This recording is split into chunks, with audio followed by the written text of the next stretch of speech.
కాకి కథలు రవితేజకు బాగా అచ్చొచ్చిన జోనర్. క్రాక్, పవర్, విక్రమార్కుడు ఇలా ఆయన కెరియర్లో పోలీస్ కథలతో కొట్టిన హిట్లు చాలా ఉన్నాయి. ఇప్పుడు ఆయన మాస్ జాతర కోసం రైల్వే పోలీస్ గా మారారు. మరి ఈ మూవీ నిజంగానే జాతర లాంటి ఎంటర్టైన్మెంట్ ఇచ్చిందా? ఈ కాకి కథతో రవితేజ మళ్ళీ హిట్ ట్రాక్ ఎక్కారా లేదా అనేది రివ్యూలో డీటెయిల్ గా మాట్లాడుకుందాం. అండ్ ఇంకా మూవీ స్టోరీ విషయానికి వస్తే, లక్ష్మణ్ బేరి అంటే రవితేజ అన్న నిజాయితీ గల రైల్వే పోలీస్. తన కళ్ళు ఎదురుగా అన్యాయం జరిగితే అది తన ఏరియా కాకపోయినా దాన్ని తన ఏరియాలో అన్నట్టు సృష్టించి మరి అందరికి న్యాయం చేస్తూ ఉంటాడు. ఈ క్రమంలోనే వరంగల్లో పనిచేసే సమయంలో ఓ మంత్రి కొడుక్కి ఆయన స్టైల్లో బుద్ధి చెప్తాడు. ఆ తర్వాత అన్న అల్లూరు జిల్లాలోని అడవివరం రైల్వే స్టేషన్ కు ట్రాన్స్ఫర్ అవుతాడు. కొండల మధ్య ఉండే గిరిజన ప్రాంతాన్ని శివుడు అంటే నవీన్ చంద్ర శాసిస్తుంటాడు. ఆ చుట్టుపక్కల ప్రాంతాల్లోని రైతులతో శీలావతి రకం గంజాయిని పండించి దాన్ని కోల్కతాకు స్మగ్లింగ్ చేస్తుంటాడు. లక్ష్మణ్ ఆ ఊర్లో అడుగు పెట్టడంతోనే శివుడికి ఎదురు వెళ్లడం మొదలు పెడతాడు.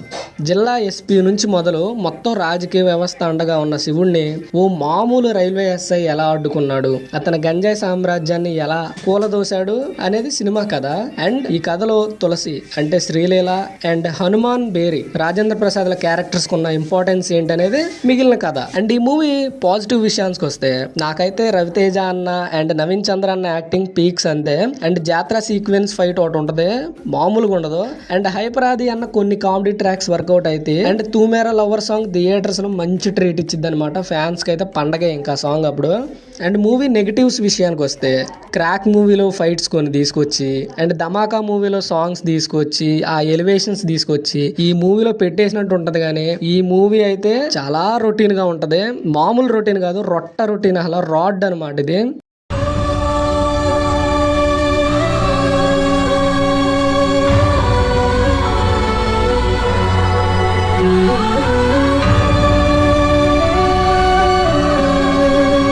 ఈ మూవీకి ఎవరన్నా సేవియర్స్ ఉన్నారంటే అది ఓన్లీ రవితేజ అన్న, నవీన్ చంద్ర అన్న, వీళ్ళిద్దరే. మర్చిపోయా, సాంగ్స్ ప్లేస్మెంట్ ఉంటదబ్బా వరస్ట్ అనమాట. అసలు ఏ మూవీలో కూడా అంత వరస్ట్ ఉండదు placement. And Bheems Ceciroleo music అంట, అసలు అన్న అంత బ్యాడ్ గా ఉంటదని ఎప్పుడు అనుకోలే. బీజిఎం హెడ్ఏక్ వచ్చేస్తుంది ఆ బీజిఎం కి అసలు. అండ్ మూవీ ఫైనల్ వర్డ్స్ కి వచ్చేస్తే, రవితేజ అన్న మళ్ళీ డిసప్పాయింట్ చేసిండు. ఏంటన్నా మీ గురువు ఎలా తీసాడు, నీరసం వచ్చేసింది. అరే పాటలకు లేచి వెళ్ళిపోతున్నారు. అన్నకి హిట్ రావాలని నేను చాలా కోరుకున్నా, కానీ ఇది ఇప్పట్లో అయ్యేలా ఏం కనిపించట్లా. నాకు ఆశ్చర్యం వేసింది, మొదట బాధ వేసింది, తర్వాత భయం వేసింది, ఆ తర్వాత నా మీద నాకే అసహ్యం వేసింది. మూవీ మిస్టర్ బచ్చన్ కొంచెం బెటర్ వర్షన్ అంతే, ఇది అంత మించి ఏం లేదు ఈ మూవీలో. లోపలేం లేదు, డొల్లా. నాకైతే నచ్చలేదు, ఫ్యాన్స్ కి అయితే నచ్చే ఛాన్స్ ఉంది, కానీ నార్మల్ ఆడియన్స్ కి మాత్రం హెడ్ఏక్ వచ్చేస్తుంది మూవీ చూస్తే. అండ్ ఒకవేళ మీరు మూవీ చూసుంటే మీకు ఎలా అనిపించిందో కామెంట్స్ లో చెప్పండి. నాకు అనిపించింది నేను చెప్పా, మరి మీకు మూవీ చూసాక మీకు ఎలా అనిపించిందో కామెంట్స్ లో చెప్పండి ఒకవేళ చూసుంటే. అండ్ ఈ మూవీకి నేను ఇచ్చే రేటింగ్ 2.25 out of 5.